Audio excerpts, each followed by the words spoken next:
menggunakan private jet untuk supervisi dan monitoring KPU ke Bali. Anggarannya berasal dari APBN. Ini sama dengan kegiatan bersama mantan pimpinan. Reunian, alumni, bertemu mantan. Totalnya waktu itu 76,6 triliun, Pak Ateria. Anggaran pemilu yang diajukan oleh KPU, akhirnya kalau dengar cerita Bu Reska, cerita Pak Ateria, cerita yang lain, ini mulai ada penyesalan buat saya ini. Saya tadi terkejut tuh kalau ternyata ada ada rumah dinas, ada juga apartemen. Yang kedua soal private jet. Saya tadi tidak menduga, tapi ternyata laporannya benar ada. Diakui bahwa itu memakai uang APBN.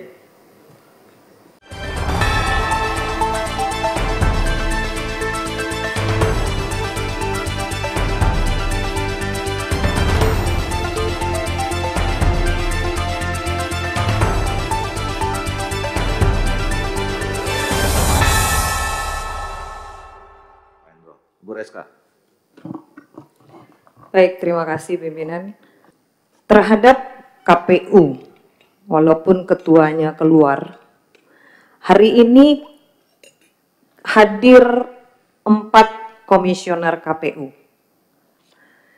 Saya mau bertanya dulu ini.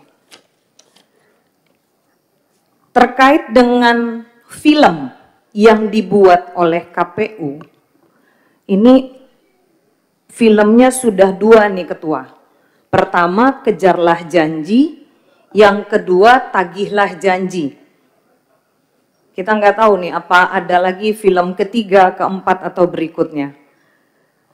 Harus ada evaluasi dari pembuatan film ini yang dilakukan oleh KPU. Apa efeknya?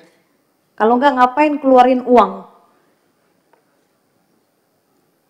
Dan ini masuk anggaran di mana? Coba tolong dibantu dijelaskan nomenklaturnya di mana dan jenis pembiayaannya apa. Termasuk anggaran private jet. Ini termasuk ke pembiayaan apa? Dan anggaran Sirekap termasuk ke dalam pembiayaan apa? Saya juga mengingatkan, dari rapat kita di bulan Mei, saya sudah mendapatkan jawaban tertulis. Tapi mohon maaf pimpinan ketua, ini jawaban bisa dibilang hanya untuk memenuhi sebagai suatu lembar jawaban. Saya tidak menemukan jawaban yang tepat di dalam pertanyaan saya. Contoh, menggunakan private jet untuk supervisi dan monitoring KPU ke Bali. Anggarannya berasal dari APBN. Monitoring logistik. Komisioner yang membidangi logistik saja tidak ikut. Itu satu. Penggunaannya juga bukan sekali. Berikut.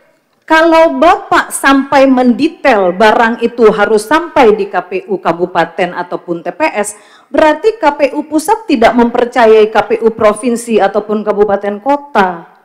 Nah, ini ada di jawaban lembaran yang diberikan jawaban tertulis. Berikut, saya mengingatkan kembali, anggaran KPU yang diberikan oleh negara harus digunakan untuk kepentingan masyarakat dan mensupport kepentingan negara kita. Jangan dilakukan pemborosan. Saya mengingatkan, di sini ada terkait dengan rumah dinas yang biaya pemeliharaan atau perawatannya pasti pakai anggaran yang dianggarkan dari KPU. Saya ingatkan terakhir kali, tolong kalau tidak akan mau menggunakan rumah dinas, jangan komisioner tinggal di apartemen. Karena apartemen juga dibiayai oleh APBN, rumah dinas pemeliharaan perawatannya juga dari APBN. Pemborosan. ini dijawab. Diberikan apartemen itu untuk memperlancar giat-giat dengan tahapan pemilu yang begitu padat, membutuhkan kecepatan dan kesigapan. Apa masalahnya kalau tinggal di rumah dinas? Saya rasa rumah dinas jauh lebih aman. Jadi kita jangan membuang-buang atau memboroskan anggaran yang tidak tepat. Gunakan dengan baik, tepat, dan sesuai dengan regulasi aturan yang berlaku. Saya kembali ingatkan, kalau masih ada yang tinggal di apartemen, tolong tutup cepat apartemennya, anggarannya diberikan untuk kepentingan yang lain. Kalau masih mau tinggal di apartemen, bayar dengan dana pribadi masing-masing sendiri. Dan poin berikut, saya juga mau bertanya kepada Ketua KPU, apakah masih ada kunjungan ke luar negeri, komisioner dan jajaran? Karena kami beberapa waktu yang lalu masih mendapatkan laporan dari luar negeri, KPU RI meminta untuk diterbitkan surat supaya KPU bisa kunjungan ke luar negeri. Padahal Pilpres atau tahapan pemilu kita sudah selesai. Untuk apa lagi dilakukan? Dan izin Ketua, saya mendapatkan akan diadakan kegiatan pertemuan seluruh PPLN yang akan dilakukan di Jakarta pada tanggal 26 sampai 28 September 2024. Ini PPLN-nya sekarang masih menjabat atau tidak, Pak Ketua? Sampai kapan mereka ini menjabat? Kalau mereka sudah tidak menjabat, apa dasar KPU untuk membuat kegiatan ini? Masa jabatan mereka sudah habis gitu loh. Ini tolong dijelaskan. Karena pesertanya ketua dan anggota PPLN pada pemilu 2024, sekretaris PPLN dan 1 orang staf pengelola logistik. Jumlahnya luar biasa satu PPLN ini, kali 128 PPLN kita. KPU akan menanggung biaya penginapan, uang harian dan transportasi. Luar biasa. Dasarnya apa PPLN ini masih kita minta hadir berkegiatan, masa jabatan mereka sudah habis. Ini sama dengan kegiatan bersama mantan pimpinan. Reunian, alumni, bertemu mantan. Karena masa jabatannya udah selesai. Kalau KPU mau melakukan rapat evaluasi dengan mereka, harusnya sebelum mereka selesai, Pak, berakhir. Dan kedua, kalaupun masih akan melakukan, Bapak lakukan pakai Zoom, saya rasa juga efektif. Tidak perlu kita buang dana sekian besar. Bayangkan berapa jumlah yang hadir. Ini harus dievaluasi pimpinan. Saya kalau secara pribadi tidak merekomen kegiatan ini. Akan menjadi atensi karena Bapak yang berada di KPU RI melakukan kegiatan dengan para petugas yang masa jabatannya sudah habis. Sudah tidak berlaku SK-nya. Atau diterbitkan SK baru, saya tidak tahu. Tolong dijelaskan. Itu yang pertama. Yang kedua soal anggaran. Saya kira Bapak-Bapak dan Ibu tahu penyelenggara pemilu termasuk DKPP, saya termasuk orang yang sangat berada di posisi Bapak-Bapak. Membela Bapak Ibu sekalian, berapapun anggaran yang Bapak Ibu sampaikan. Bahkan waktu itu kita bisa mendesak-desak Menteri Keuangan, mendesak Badan Anggaran, supaya berapa yang Bapak ajukan, berapa yang Ibu ajukan, harus diterima. Totalnya waktu itu 76,6 triliun, Pak Ateria. anggaran pemilu yang diajukan oleh KPU itu sekitar 76,6 triliun. Yang diajukan Bawaslu 33, sekian triliun waktu itu pertama.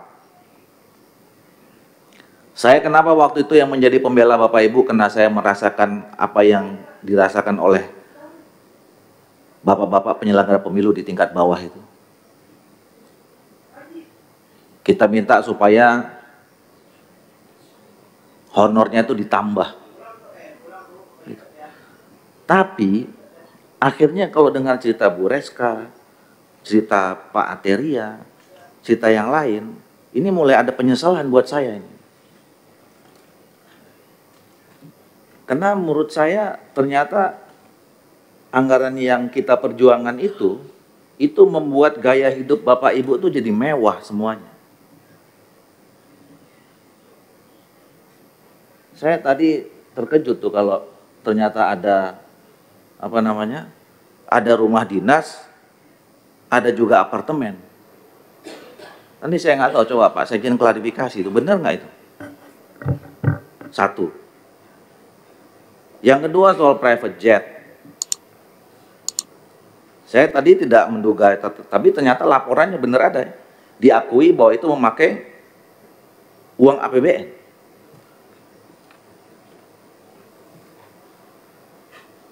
Coba di antara kita di Komisi 2 ini ada berapa kali yang naik private jet? Pak Masinton berapa kali naik private jet? Nompang kan? Iya, nompang toh? Nompang. Izin Ketua, numpang dan bukan gratifikasi. Iya. Tapi oke, itulah. Tapi yang paling nyata film. Coba jelaskan sama kami apa output atau black background film itu dibuat dan outputnya apa. Seingat saya buat film itu minimal 10 M itu kalau buat film. Sekarang udah ada 2 film, bayangkan 2 film KPU buat dalam periode ini. Satu tadi apa? Kejarlah janji. Yang kedua, tagihlah janji. Tagihlah janji. Mungkin yang ketiga, lupakanlah janji. Lupakan janji. Siapa yang nonton itu film? Dan kenapa terfikir buat film? Apakah itu bagian dari sosialisasi? Nah, kalau sosialisasi, sejauh mana efeknya terhadap apa?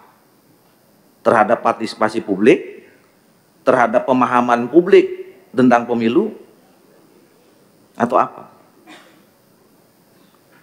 Jadi, angka 52 triliun ini memang terlalu mahal. Terlalu mahal. Nah, yang lebih lucu lagi, ini bapak-bapak minta persetujuan kita buat akademi pemilu. Akademi Pemilu Indonesia. Ini kan berarti 5 tahun nggak ada kerja kepemiluan, Bapak Ibu mau ngajar atau membuat kampus, memanage segala macam itu kan gitu. Setahu saya badan lembaga kementerian yang punya itu, Kementerian Dalam Negeri punya IPDN sekarang. Badan Pertanahan Nasional punya apa Pak Endol? STPN.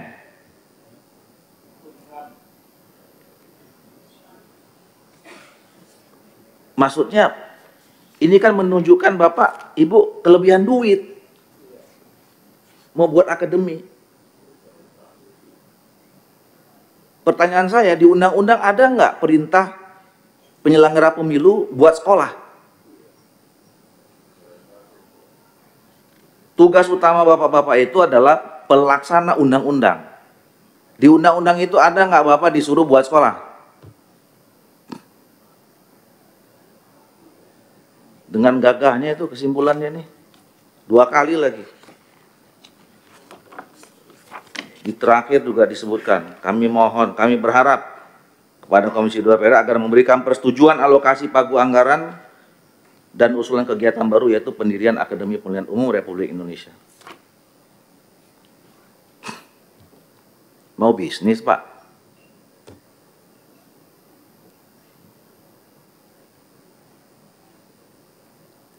Jadi yang tadinya saya membela habis Bapak Ibu sekalian untuk membuat pemilu kita ini semakin berkualitas, semakin berwibawa, termasuk saudara-saudara sebagai penyelenggara pemilu, hampir muncul penyesalan kalau ada kayak begini-begini. Saya tadi beberapa kali rapat saya agak diam nih, Bu Reska teriak-teriak soal anggaran segala macam. Tapi lama-lama saya menahan, kayaknya nggak benar itu. Saya minta data sama Pak Sekjen nih seminggu aja belum dapat nih. Anggaran duit 52 triliun.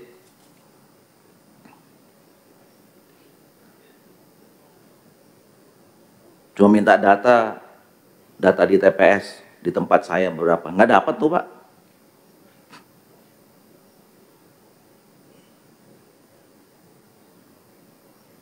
Cuman data yang saya minta. Duit semua kita kasih. Nah, jadi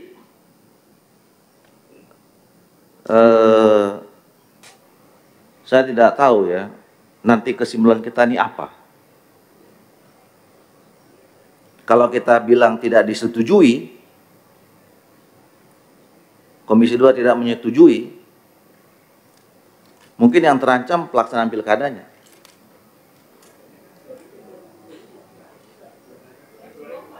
Ya kan ada masuk juga.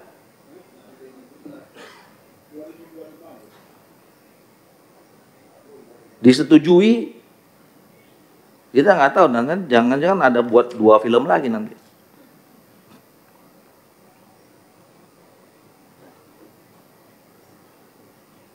Nah, coba jelaskan, ya, jelaskan kepada kami, sehingga yang tadinya di antara kami ini ada yang sangat bersemangat berada dalam posisi yang membela Bapak Ibu sekalian, itu tidak bergeser,